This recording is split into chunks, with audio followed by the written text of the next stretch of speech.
Department of Economics, Bridge Course on Production and Cost, classes, first degree BA, BCom and BBA program, Mangalore University, prepared by Uday Shankar H, Assistant Professor, Department of Economics, GFGC, Sulya.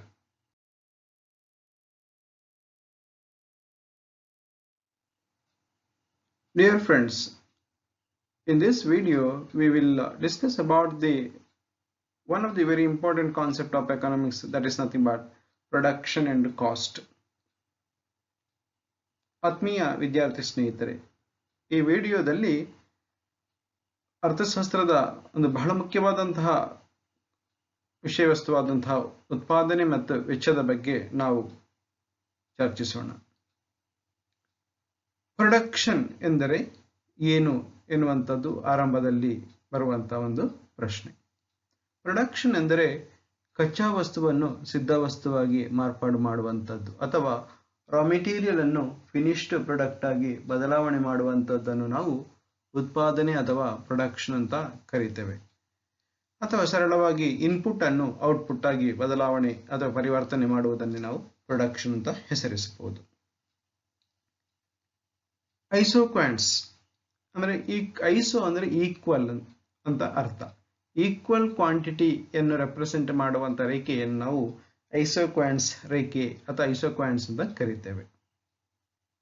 ಐಸೋಕ್ವಾಂಟ್ಸ್ ಪ್ರೊಡಕ್ಷನ್ಗೆ ಸಂಬಂಧಪಟ್ಟಂತ equal ರೇಖೆ ಆದರೆ indifference curve, ನಾವು consumption chapter ಅಲ್ಲಿ ಕಲ್ತಿರುವಂತ indifference curve ಎನ್ನುವಂಥದ್ದು ಉತ್ಪಾದನೆಯಿಂದ consume ಮಾಡುವ ಸಂದರ್ಭದಲ್ಲಿ ಗ್ರಾಹಕನಿಗೆ ಸಿಗುವಂತ ತೃಪ್ತಿಯ ಸಮಾನ ತುಷ್ಟಿಗುಣ ಅಥವಾ ಸ್ಯಾಟಿಸ್ಫ್ಯಾಕ್ಷನ್ ಅನ್ನು ಹೆಸರಿಸುವಂತದ್ದು ಅಂತ ನಾವು ತಿಳಿಬೇಕಾಗುತ್ತೆ. Iso quantity, equal quantity, indifference curve, equal satisfaction curve ಅಂತ ಕೂಡ ನಾವು ಅದನ್ನು ಅಲ್ಲಿ ಕರಿಬಹುದು. ಎಸ್, ಇಲ್ಲಿ ಐಸೋಕ್ವಾಂಟ್ಸ್ ಬರುವಂತದ್ದು. ಆಮೇಲೆ marginal rate of technical substitution ಅಂತ ಹೇಳ್ಕೊಂಡು ಇನ್ನೊಂದು ಕಾನ್ಸೆಪ್ಟ್ ಬರುವಂತದ್ದು. Marginal rate of technical substitution ಅಂದ್ರೆ ಲೇಬರ್ ಕ್ಯಾಪಿಟಲ್ ಅನ್ನು ನಾವು ಎಷ್ಟು ಪ್ರಮಾಣದಲ್ಲಿ ಯಾವ ಪ್ರಪೋರ್ಷನೇಟ್ ಅಲ್ಲಿ ನಾವು ಸಬ್ಸ್ಟಿಟ್ಯೂಟ್ ಮಾಡುತ್ತೇವೆ ಎನ್ನುವಂತ ವಿಷಯ ಇಲ್ಲಿ ಬರುವಂತಹದ್ದು. How much we can adjust the rate of labour to the capital or capital to the labor, or the two factors of production each other. That's the concept here we are stressing. Then comes about the total product, average product and marginal product concept. Total product is nothing but how much total product in a company that possible to produce. That's total product, the whole or the lump sum or the aggregate level. Average product is nothing but on an average how much production may possible. So that's that. Marginal product is nothing but in a marginal rate or the last moment or the last day or the last dose, how much the production may possible. That's the marginal product. So ಅದರಿಂದಾಗಿ total product ಅಂದ್ರೆ ಒಟ್ಟು ಉತ್ಪಾದನೆ ಎಷ್ಟು ಮಾಡುತ್ತೆ ಎನ್ನುವುದಾದ್ರೆ ಸರಾಸರಿ product average product ಆಗಿರುತ್ತೆ. Marginal product ಅಂದ್ರೆ ಸೀಮಂತ level ಅಲ್ಲಿ ಅಥವಾ ಕೊನೆಯ ಕ್ಷಣದಲ್ಲಿ ಉತ್ಪಾದಿಸುವಂತ ಉತ್ಪಾದನೆಯ ಪ್ರಮಾಣ ಅಂತ ತಿಳಿಬೇಕಾಗುತ್ತೆ. ಮುಂದೆ ಶಾರ್ಟ್ ರನ್ ಮತ್ತು long run analysis of production ಅಂತ ಕಾನ್ಸೆಪ್ಟ್ ಬರುವಂತ. ಅಂದ್ರೆ ಅದರ ಹೆಸರೇ ಸೂಚಿಸುವ ಹಾಗೆ ಶಾರ್ಟ್ ರನ್ ಅಂದ್ರೆ ಅಲ್ಪಾವಧಿಯಲ್ಲಿ ನಾವು ಮಾಡುವಂತ ಉತ್ಪಾದನೆಯ ಲೆಕ್ಕಾಚಾರಗಳು ಮತ್ತು ದೀರ್ಘಾವಧಿಯ ಲೆಕ್ಕಾಚಾರ ಅಂತ ತಿಳಿಬೇಕಾಗುತ್ತೆ. ಈ ಅಲ್ಪಾವಧಿಯ ಲೆಕ್ಕಾಚಾರವನ್ನು ಸಹಜವಾಗಿ ನಾವು ಹೇಳುವುದಾದ್ರೆ ಅದು ಲಾ ಆಫ್ ವೇರಿಯಬಲ್ ಪ್ರಪೋರ್ಷನ್ ಅಂತ ನಾವು ಹೆಸರಿಸುತ್ತೇವೆ. ಈ ದೀರ್ಘಾವಧಿಯ ಪ್ರೊಡಕ್ಷನ್ ನಿಯಮವನ್ನು ನಾವು ರಿಟರ್ನ್ ಟು ಸ್ಕೇಲ್ ಎನ್ನುವುದಾಗಿ ನಾವು ಸೂಚಿಸುತ್ತೇವೆ. ಸೊ ಇಲ್ಲಿ ಏನು ವ್ಯತ್ಯಾಸ ಈ ಅಲ್ಪಾವಧಿಗೂ ದೀರ್ಘಾವಧಿಗೂ ಅಂತ ಹೇಳಿದ್ರೆ, ಅಲ್ಪಾವಧಿಯಲ್ಲಿ ಫಿಕ್ಸ್ಡ್ ಮತ್ತು ವೇರಿಯಬಲ್ ಕಾಸ್ಟ್ ಅಂತ ಇರುತ್ತೆ, ಆದರೆ ದೀರ್ಘಾವಧಿಯಲ್ಲಿ ಎಲ್ಲಾ ಕಾಸ್ಟ್ಗಳು ವೇರಿಯಬಲ್ ಆಗಿರುತ್ತೆ. ಸೊ ಏನು ವೇರಿಯಬಲ್ ಫಿಕ್ಸ್ಡ್ ಕಾಸ್ಟ್ ಅಂದ್ರೆ, ಫಿಕ್ಸ್ಡ್ ಕಾಸ್ಟ್ ಅಂದ್ರೆ ಕೆಲವೊಂದು ಸ್ಥಿರ ವೆಚ್ಚ, ಕೆಲವೊಂದು ಚರ ವೆಚ್ಚ ಇರುವಂತಹದ್ದು.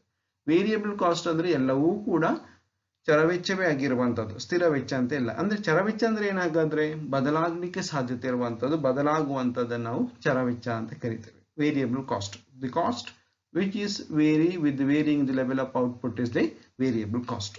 Fixed costs are those costs which do not vary with the varying the level of output. Output ಬದಲಾದಂಗೆ ಆಗದೇ ಇರುವಂತ ಖರ್ಚು ಸ್ಥಿರ ವೆಚ್ಚ. ಔಟ್ಪುಟ್ ಬದಲಾದಾಗೆ ಖರ್ಚು ಕೂಡ ಬದಲಾಗ್ತಿದ್ರೆ ವೇರಿಯಬಲ್ ಕಾಸ್ಟ್ ಅಂತ ನಾವು ಕರಿಬೇಕಾಗುತ್ತೆ. ಸೊ ಅದರಿಂದಾಗಿ ಶಾರ್ಟ್ ರನ್ ಪ್ರೊಡಕ್ಷನ್ ನಿಯಮ ಲಾ ಆಫ್ ವೇರಿಯಬಲ್ ಪ್ರಪೋರ್ಷನ್ ಆಗಿರುತ್ತೆ. ಲಾಂಗ್ ರನ್ ಪ್ರೊಡಕ್ಷನ್ ನಿಯಮ ರಿಟರ್ನ್ ಟು ಸ್ಕೇಲ್ ಆಗುತ್ತೆ ಅಂತ ನಿಮಗೆ ಗೊತ್ತಿರಬೇಕಾಗುತ್ತೆ. ಇಲ್ಲಿ ಮುಖ್ಯವಾಗಿ 3 ಸಂದರ್ಭವನ್ನು ನಮಗೆ ಗಮನಿಸಲಿಕ್ಕಾಗುತ್ತೆ. ಯಾವುದದು ಕೇಳಿದ್ರೆ ಇನ್ಕ್ರೀಸಿಂಗ್ ರಿಟರ್ನ್ ಟು ಸ್ಕೇಲ್, ಎರಡನೆಯದು ಕಾನ್ಸ್ಟೆಂಟ್ ರಿಟರ್ನ್ ಟು ಸ್ಕೇಲ್, ಮೂರನೆಯದು ಡಿಕ್ರೀಸಿಂಗ್ ರಿಟರ್ನ್ ಟು ಸ್ಕೇಲ್ ಅಂದ್ರೆ ಅಂತ ಹೇಳ್ಕೊಂಡು 3 ಸನ್ನಿವೇಶಗಳು ಬರುತ್ತೆ. ಯಾವಾಗ ಇನ್ಪುಟ್ ಮತ್ತು ಔಟ್ಪುಟ್ ಈಕ್ವಲ್ ಆಗಿರುತ್ತೆ, ಸಮಸಮ ಆಗಿರುತ್ತೆ, ಕಾನ್ಸ್ಟೆಂಟ್ ಆಗಿರುತ್ತೆ, ಅದು ಕಾನ್ಸ್ಟೆಂಟ್ ರಿಟರ್ನ್ ಟು ಸ್ಕೇಲ್ ಆಗಿರುತ್ತೆ ಅಥವಾ ಕಾನ್ಸ್ಟೆಂಟ್ ಆಗಿರುವಂತ ಸ್ಟೇಜ್ ಅಂತ ನಾವು ಕರಿಬಹುದು. ಯಾವಾಗ ಇನ್ಪುಟ್ಗಿಂತ ಜಾಸ್ತಿ ಔಟ್ಪುಟ್ ಸಿಗುತ್ತೋ ಅದು ಇನ್ಕ್ರೀಸಿಂಗ್ ರಿಟರ್ನ್ ಟು ಸ್ಕೇಲ್ ಆಗಿದೆ ಅಂತ ಲೆಕ್ಕ. ಯಾವಾಗ ಇನ್ಪುಟ್ಗಿಂತ ಕಡಿಮೆ ಪ್ರಮಾಣದಲ್ಲಿ ಔಟ್ಪುಟ್ ಸಿಗುತ್ತೆ ಅದು ಡಿಕ್ರೀಸಿಂಗ್ ರಿಟರ್ನ್ ಟು ಸ್ಕೇಲ್ ಆಗಿರುತ್ತೆ ಅಂತ ನಾವು ತಿಳಿಬೇಕಾಗುತ್ತೆ. ಮುಂದೆ ಕಾಸ್ಟ್ ಬಗ್ಗೆ ಹೇಳಿರುವಂತದ್ದು. ಕಾಸ್ಟ್ ಅಂದ್ರೆ ವೆಚ್ಚ. ಕಚ್ಚಾ ವಸ್ತುವನ್ನು ಖರೀದಿ ಮಾಡುವಲ್ಲಿಂದ ಹಿಡಿದು ಒಂದು ವಸ್ತುವನ್ನು ಉತ್ಪಾದನೆ ಮಾಡಿ ಮಾರುಕಟ್ಟೆಗೆ ಡಿಸ್ಟ್ರಿಬ್ಯೂಟ್ ಮಾಡುವ ತನಕದ ಆ ಎಲ್ಲ ಏನು ಎಕ್ಸ್ಪೆನ್ಸಸ್ ಬರುತ್ತೆ ಅದನ್ನೆಲ್ಲ ನಾವು ಪ್ರೊಡಕ್ಷನ್ ಕಾಸ್ಟ್ ಅಥವಾ ವೆಚ್ಚ ಅಂತ ನಾವು ಸರಳವಾಗಿ ಹೆಸರಿಸಬಹುದು. ಕಾಸ್ಟ್ ಇಲ್ಲಿ ಬೇರೆ ಬೇರೆ ವಿಧದ ಕಾಸ್ಟ್ಗಳು ಬರುತ್ತೆ. Fixed cost, variable cost, then marginal cost, explicit cost, implicit cost, short run cost, long run cost, incremental cost, sunk cost, historical cost, then abandonment cost, shut down cost, postponable cost ಅಂತ ಹೇಳ್ಕೊಂಡು, ಹಾಗೇನೆ average variable cost, average fixed cost, average total cost, average cost ಅಂತ ಹೇಳ್ಕೊಂಡು ವಿವಿಧ ಕಾಸ್ಟ್ಗಳ ಟೈಪ್ಸ್ಗಳು ಅಥವಾ types of cost ಅಂತ ಹೇಳ್ಕೊಂಡು ಬರುತ್ತೆ. ಇಲ್ಲಿ ಉತ್ಪಾದನೆ ಅಂತ ನಾವೀಗಾಗಲೇ ನೋಡಿದ್ದು ಇನ್ಪುಟ್ ಅನ್ನು ಔಟ್ಪುಟ್ ಆಗಿ ಬದಲಾಯಿಸುವಂತದ್ದು. ಈ ಇನ್ಪುಟ್ ಅನ್ನು ಔಟ್ಪುಟ್ ಆಗಿ ಬದಲಾಯಿಸಬೇಕಿದ್ರೆ ಅಲ್ಲಿ ಫ್ಯಾಕ್ಟರ್ಸ್ ಆಫ್ ಪ್ರೊಡಕ್ಷನ್ಗಳು ನಮಗೆ ಅತ್ಯಂತ ಅವಶ್ಯಕತೆ ಇದೆ. ಫ್ಯಾಕ್ಟರ್ಸ್ ಆಫ್ ಪ್ರೊಡಕ್ಷನ್ ಯಾವುದು ಕೇಳಿದ್ರೆ ಲ್ಯಾಂಡ್, ಲೇಬರ್, ಕ್ಯಾಪಿಟಲ್ ಮತ್ತು ಆರ್ಗನೈಸೇಷನ್ ಎನ್ನುವಂಥದ್ದು ಫ್ಯಾಕ್ಟರ್ಸ್ ಆಫ್ ಪ್ರೊಡಕ್ಷನ್. ಈ ಫ್ಯಾಕ್ಟರ್ಸ್ ಆಫ್ ಪ್ರೊಡಕ್ಷನ್ಗೆ ಲ್ಯಾಂಡಿಗೆ ನಾವು ಏನು ಕೊಡ್ತೇವೆ? ರೆಂಟ್ ಕೊಡ್ತೇವೆ. ಲೇಬರಿಗೆ ಏನು ಕೊಡ್ತೇವೆ? ನಾವು ವೇಜ್ ಕೊಡ್ತೇವೆ. ಕ್ಯಾಪಿಟಲ್ಗೆ ಏನು ಕೊಡ್ತೇವೆ? ನಾವು ಬಂಡವಾಳಕ್ಕೆ ಬಡ್ಡಿ ಕೊಡ್ತೇವೆ, ಇಂಟ್ರೆಸ್ಟ್. ದೆನ್ ಆರ್ಗನೈಸೇಷನ್ ಮಾಡುವವರಿಗೆ ಪ್ರಾಫಿಟ್ ಸಿಗುತ್ತೆ, ಅಂದ್ರೆ ಅದು ರಿಟರ್ನ್ ಆಗಿರುತ್ತೆ, ಅವುಗಳಿಗೆ ಸಿಗುವಂತ ರಿಟರ್ನ್ ಅಂತ ಕೂಡ ಗೊತ್ತಿರಬೇಕಾಗುತ್ತೆ. ಇದು ಕಾಸ್ಟ್ಗಳ ವಿಷಯದಲ್ಲಿ ಬಂದಿರುವಂತ. ಆಮೇಲೆ short run cost, long run cost ಅಂತ ಹೇಳ್ಕೊಂಡು ಸಹಜವಾಗಿ ಹೆಸರಿಸುವಂಥದ್ದು. ಇಲ್ಲಿ ಕೂಡ ಆ ಹೆಸರಲ್ಲಿ ಅದರ ಅರ್ಥವಿದೆ. ಶಾರ್ಟ್ ರನ್ ಕಾಸ್ಟ್ ಅಂದ್ರೆ ಅಲ್ಪಾವಧಿಯ ವೆಚ್ಚ, ಲಾಂಗ್ ರನ್ ಕಾಸ್ಟ್ ಅಂದ್ರೆ ದೀರ್ಘಾವಧಿಯ ವೆಚ್ಚ ಅಂತ ನಾವು ತಿಳಿಬೇಕಾಗುತ್ತೆ. ಅಲ್ಪಾವಧಿ ಕಡಿಮೆ ಅವಧಿಯ ಕಾಲಾವಧಿಯ ಲೆಕ್ಕಾಚಾರಗಳು, ದೀರ್ಘಾವಧಿ ತುಂಬಾ ಕಾಲಾವಧಿ ಡ್ಯೂರೇಷನ್ ಜಾಸ್ತಿ ಇರುವಂತಹ ಸಂದರ್ಭ ದೀರ್ಘಾವಧಿಯ ಲೆಕ್ಕಾಚಾರ ಅಂತ ತಿಳಿಬೇಕಾಗುತ್ತೆ. ಪುನಃ ಈ ಶಾರ್ಟ್ ರನ್ ಕಾಸ್ಟ್ ಅಲ್ಲಿ ಬರುವಂತದ್ದು ಫಿಕ್ಸ್ಡ್ ಕಾಸ್ಟ್ ಖಂಡಿತವಾಗಿ ಬರುತ್ತೆ ಅಂತ ನಮಗೆ ಗೊತ್ತಿರಬೇಕಾಗುತ್ತೆ. ಆದರೆ ಲಾಂಗ್ ರನ್ ಅಲ್ಲಿ ಫಿಕ್ಸ್ಡ್ ಕಾಸ್ಟ್ ಇಲ್ಲ. ಯಾಕೆಂತ ಕೇಳಿದ್ರೆ ಅವಧಿ ಜಾಸ್ತಿ ಇರುತ್ತೆ, ಯಾವುದೇ ಅಲ್ಲಿ ಸ್ಥಿರ ವೆಚ್ಚ ಇರೋದಿಲ್ಲ, ಎಲ್ಲವೂ ಕೂಡ ಚರ ವೆಚ್ಚ ಅಂತ ನೀವು ತಿಳಿದಿರಬೇಕಾಗುತ್ತೆ. ಸೊ ಶಾರ್ಟ್ ರನ್ ಅಲ್ಲಿ fixed cost, variable cost, total cost, marginal cost ಎನ್ನುವಂತ ಕಾನ್ಸೆಪ್ಟ್ ಬರುತ್ತೆ. ಲಾಂಗ್ ರನ್ ಅಲ್ಲಿ ಮಾರ್ಜಿನಲ್ ಕಾಸ್ಟ್ ಮತ್ತೆ ಅವರೇಜ್ ಕಾಸ್ಟ್ ಎನ್ನುವಂತ ಕಾನ್ಸೆಪ್ಟ್ ಸಹಜವಾಗಿ ಬರುವಂತದ್ದು ಅಂತ ತಿಳಿಬೇಕಾಗುತ್ತೆ. ಆಮೇಲೆ ಈ ಕಾಸ್ಟ್ ಕರ್ವ್ಗಳಿಗೆ ಸಹಜವಾಗಿ ಯು ಶೇಪ್ ಇರುತ್ತೆ. ಆರಂಭದಲ್ಲಿ ವೆಚ್ಚಗಳು ಇಳಿಮುಖವಾಗುತ್ತಾ ಬರುವಂತದ್ದು, ಒಂದು ಕಾನ್ಸ್ಟೆಂಟ್ ಸ್ಟೇಜ್ ರೀಚ್ ಆಗುವಂಥದ್ದು, ಕೊನೆಗೆ ವೆಚ್ಚಗಳು ಜಾಸ್ತಿ ಆಗುವಂಥದ್ದು ನಾವು ಗಮನಿಸಬಹುದು ಯು ಶೇಪ್ ಅಲ್ಲಿ. ಸೊ ಇದು ಎಕಾನಮೀಸ್ ಆಫ್ ಸ್ಕೇಲ್ ಆರಂಭದಲ್ಲಿ ಆಗುವಂತದ್ದು. ಎಕಾನಮೀಸ್ ಆಫ್ ಸ್ಕೇಲ್ ಮತ್ತು ಡಿಸ್ಎಕಾನಮೀಸ್ ನಾರ್ಮಲ್ ಇರುವಂತದ್ದು. ಒಂದು ಹಂತ ಕಳೆದ ನಂತರ ಡಿಸ್ಎಕಾನಮೀಸ್ ಆಫ್ ಸ್ಕೇಲ್ ಜಾಸ್ತಿ ಆಗುವಂಥದ್ದು, ಆವಾಗ ಪುನಃ ವೆಚ್ಚಗಳು ಏರುವಂತದ್ದು ಅಂತ ನೀವು ತಿಳಿಬೇಕಾಗುತ್ತೆ. ವೆಚ್ಚ ಇಳಿಯುವ ಸಂದರ್ಭ ಎಕಾನಮೀಸ್ ಆಫ್ ಸ್ಕೇಲ್ ಜಾಸ್ತಿ ಇದ್ದು ಡಿಸ್ಎಕಾನಮೀಸ್ ಆಫ್ ಸ್ಕೇಲ್ ಕಡಿಮೆ ಇರುತ್ತೆ. ವೆಚ್ಚ ನಾರ್ಮಲ್ ಸಂದರ್ಭ economies of scale diseconomies of scale equal ಇರುತ್ತೆ. ಮುಂದಿನ ಹಂತದಲ್ಲಿ ಡಿಸ್ಎಕಾನಮೀಸ್ ಆಫ್ ಸ್ಕೇಲ್ ಜಾಸ್ತಿ, ಎಕಾನಮೀಸ್ ಆಫ್ ಸ್ಕೇಲ್ ಕಡಿಮೆ ಇರುವಂತದ್ದು ಅಂತ ನೀವು ತಿಳಿಬೇಕಾಗುತ್ತೆ.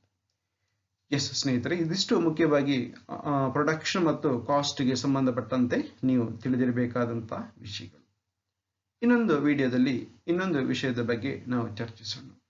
ಈ ಎಲ್ಲ ಕಾನ್ಸೆಪ್ಟ್ಗಳನ್ನು ಮನನ ಮಾಡಿ ಮುಂದಿನ ದಿನಗಳ ತರಗತಿಗಳಿಗೆ ಸಂದರ್ಭೋಚಿತವಾಗಿ ನೀವು ನೆನಪಿಟ್ಟು ಆ ಚಾಪ್ಟರ್ಗಳನ್ನು ಅರ್ಥ ಮಾಡಿಕೊಳ್ಳುವಲ್ಲಿ ಇದು ಸಹಾಯ ಆಗುತ್ತೆ ಎನ್ನುವುದಾಗಿ ಹೇಳುತ್ತಾ ಮುಂದಿನ ವಿಡಿಯೋದಲ್ಲಿ ಇನ್ನೊಂದು ವಿಷಯವನ್ನು ಚರ್ಚಿಸೋಣ. ಧನ್ಯವಾದಗಳು.